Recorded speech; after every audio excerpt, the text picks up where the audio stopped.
What is up, ladies? As promised, I told you I was going to be more consistent with going live in the group, so here I am. One of my all-time favorite quotes is, you are most like the top 5 people that you spend the most time with. So if you look at your inner circle, the people you spend the most time with, that is going to be a reflection of who you are, right? So I used to be this person who thought like, oh, like they'll totally come around, it'll all work out, they're going to change their ways, they'll be a better person, whatever it might be, right? But honestly, like at this point, I have almost 6-month-old baby. And this has been happening for a while, but I've kind of come to a turning point in my life. Like I'm realizing that I just don't have time for menial relationships anymore. I just don't have time for it. I have so much going on in my life that I only want people that they want to grow with me, right? They want to continually evolve. They want to do better. They want to be a better person. And I want that same thing for you guys too. I don't want you guys surrounding yourself with people, especially when I know how important reaching your health goals are for you.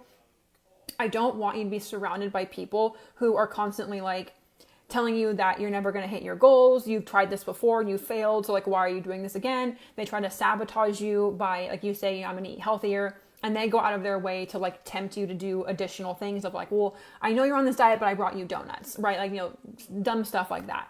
And I want that for you guys too. Like I want you guys surrounded by people who are going to push you, who are going to make you better, and you can kind of give that same effort in return to them. Like no one knows what you're going through, right? I'm sure a lot of you guys feel this way, because the reason I know that is because we have so many conversations with you guys about this where you feel like you're being challenged, you feel unsupported, you feel kind of lonely as you've been going through this journey, especially when you're kind of going through weight loss. And a lot of you guys don't feel supported by your own significant others. Like that's a conversation that we have a lot. So if that's not you and you're listening to this right now and you're like, oh, it's totally not me, that's great. But something that we hear very, very often, like a lot of your guys' husbands, boyfriends, fiancés, like they don't understand what you're going through. And you kind of have to ask yourself this one question, right? Like, do you want to grow? And if the answer is yes, then this is the path that you're going to take, okay? You need to continue to push forward.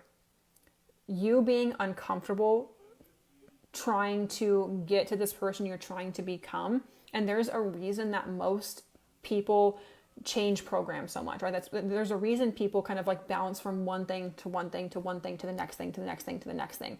And it's because growth is painful, right? And the only secret I can give you is like, how much are you willing to endure? How far are you willing to go, right? And I think it's so easy to surround ourselves with people who maybe are not the most supportive of us, simply for the fact of like, maybe there's a small part of you inside of you that feels like you don't deserve this. And again, this is like us, we're going to have a heart to heart right now. Like I'm going to have a very honest conversation. And this is after, again, like we've worked with over 10,000 women. Okay. We've done 10,000 calls, probably more than 10,000 calls at this point. And the amount of times that we hear people say, I don't feel supported. I feel lonely. I've tried so many programs I truly believe that maybe there's a small part of you that feels like you don't deserve to lose the weight or to reach your goals. And I don't know what that reason might be. That's only a question that you can answer, right? I don't know the reason, but I think that's a very, very common thing. And I totally understand sometimes it feels like we're trying to shove a massive rock up a giant hill, and you get almost to the top, all of a sudden that you slip and fall and that rock just rolls right back to the bottom. You got to start all over again. And I think it's easy to get caught in these mindset traps and feeling lonely, like no one around you can really support you on this journey. And I'm here to tell you that you do have support. You have a group of over 18,000 women in here. So even if you are someone who feels like, your significant others or your friends or your family, they don't understand your journey that you're on, they don't understand that you're trying to lose weight and get healthy and be the best version of yourself, you have a group of over 18,000 women in here who I'm sure are going to cheer you on for every single win that you achieve. Right? And I'm going to be one of them. My husband is one of them. All of our clients are some of them. Again, you have over 18,000 women in this group who are supporting you and cheering you on and encouraging you every single day, because they're all doing it too, right? You are not the only person on this earth who is trying to get healthy and reach their goals, right?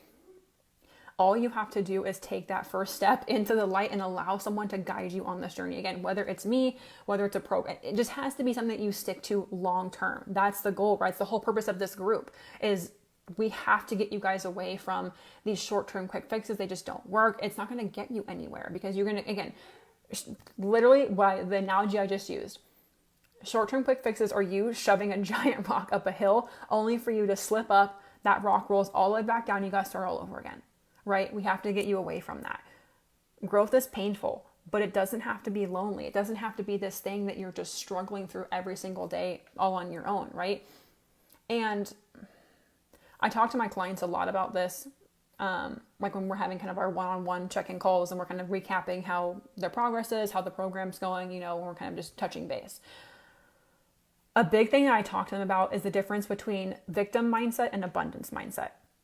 The people who aren't taking action on their fitness and health goals are usually struggling with the victim's mindset. And I don't want you guys to view this as an attack, right? If you're like, oh, that's me. Like, you're being mean. I'm not being mean. I'm just being honest with you. There's a difference between being honest and mean, right? I'm just being transparent with you.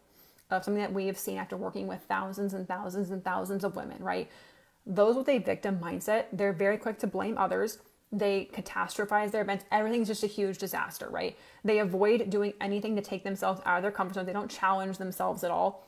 They believe that everyone's out to get them. They have very negative self-talk. They always talk very negatively about themselves, about others, and they constantly make excuses to validate why they haven't gotten somewhere yet. There's always a reason, right? Like, there's always a reason why I haven't done this yet. Here's all my excuses of why I haven't gotten there yet. And those with the abundance mindset, they're grateful, they're happy, they're more creative. They're always looking for new ways to challenge themselves, to grow, to be a better individual because it's important to them, right? They're fueled by faith and not by fear. They don't let fear dictate every single thing that happens to them. They take responsibility for their goals, where they're at in life. They don't make excuses. They take action and they take risks and leaps of faith, right? Because again, comfort zone, you can't grow in your comfort zone. It's never going to happen. So how do you break free from that victim mindset and set proper boundaries in your life? Again, part of this has to do with you, and part of this has to do with who you surround yourself with, right? You have to kind of take a look at yourself inward and those you're surrounding yourself with as well. So 1, you have to identify your challenges and your limiting beliefs. What are these issues that are popping up for you? 2, take actual responsibility for your goals and understand that your excuses are not valid. Because if you give me any excuse in the world, I guarantee that I can find a client or someone that we've spoken to who has done the exact same thing and also reached their goals. I'm not saying that how you feel is not valid. I'm saying that you can't let your excuses dictate why you have or have not gotten something, right? It doesn't mean that what you're going through is not challenging. I'm not saying that at all. I'm just saying that there can't always be a reason, right? There can't always be a reason why you haven't done something yet. Things have to get done. That's always what Jeff says to me. I don't know. That just came out of my mouth. Something that Jeff tells me all the time, because again, we have a 5.5-month-old. He'll actually be 6 months next week. And, we have a lot of clients. We have staff that work for us. A lot of people rely on me and my baby relies on me. My husband relies on me. And so there are a lot of times where I'm like, I just can't do it today. And he always looks me square in the face and says, things have to get done. And that always kind of like resets my brain of like, I know I can do more, right? I can always keep going. I can do more. I can be more. I can make sure that I show up, right? And it's not that you can't take rests or like, oh, you have to just be like balls to the wall all the time. That's not what I'm saying, right? You have to kind of make sure that when things have to get done, things have to get done, right? Whether it's working out or eating healthy or taking care of yourself, doing self-care, going to the gym, reading your book, doing your journaling, working on your mindset, all of the meditation, whatever it is. If things have to get done, things have to get done. And that's how you have to think about this, right? You have to take responsibility for your goals, and your excuses are just not valid. They're not going to get you. They're not going to get you anywhere. Excuses do not help you grow, right? You have to adopt an attitude of gratitude. Every good thing is a blessing, right? You have to look at things from a perspective of like, I'm so happy that happened to me because it was for a reason, right? In most cases, right? Do more of what you love. That's number 4. Do things that you enjoy. Do things that bring you passion. And that's why I don't get upset when Jeff tells me, things have to get done, is because like I really enjoy what I do. I just get overwhelmed sometimes, right? And I kind of just need that like mental reset of like, I just need someone to be like, hey, like you're good, like you're fine, like we're killing it, like we're doing great, right? Like you're hitting your goals, your baby's happy, like you are okay. And that always kind of like resets my frame of my frame of reference of like, oh, like I'm good. Like I'm okay. I can keep going. We're good. Number 5, focus on your strengths and stop obsessing over your weaknesses and flaws. Way too many of you guys obsess over things that are going wrong. Look at things that are going right. Right? What's good in your life? What makes you happy? What gives you drive? What gives you passion? Like, look at those things. And that really, again, it shifts your frame of reference from a point of like, oh my gosh, life is so hard. I'm sucking at reaching my goals. I can't do this, to look at all these great things that are going on in my life. Like, my life is not that bad, right? Like, we could live 200 years ago before AC was invented. I live in Arizona and it's 120 outside. Like, my life's not that bad. I sit in an air conditioned house and I work from my house all day. Like, my life's not that bad, right? Number 6, surround yourself with people who have an abundant mindset. It kind of just goes back to the first part of this video, right? Is like, you have to look at people who you're surrounding yourself with. That's a very period blank statement right there. Is if you look at people who are around you and you're like, you're not a great person, that gives you your answer, right? You have to work on getting people around you who are going to, again, they're going to challenge you. They're going to help you grow. They keep you in a positive frame of life, but you have to give that same thing in return, right? It's not a one-sided relationship where everyone just gives you all the good stuff and you get nothing back, right?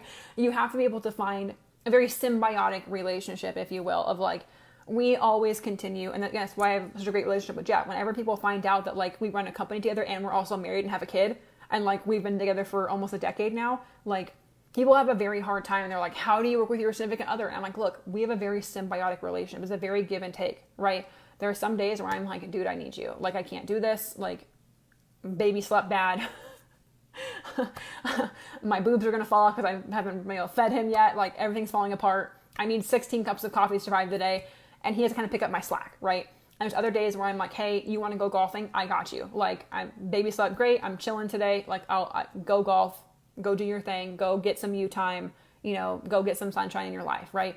And you have to have that relationship with everyone that you surround yourself with, because if you don't have that sort of relationship where you can really lean on somebody, and you can't have, again, that symbiotic relationship, that's probably just not someone that you need to have in your corner, right? You need people who are going to support you, who are going to encourage you, and you can give that same energy back to them in return.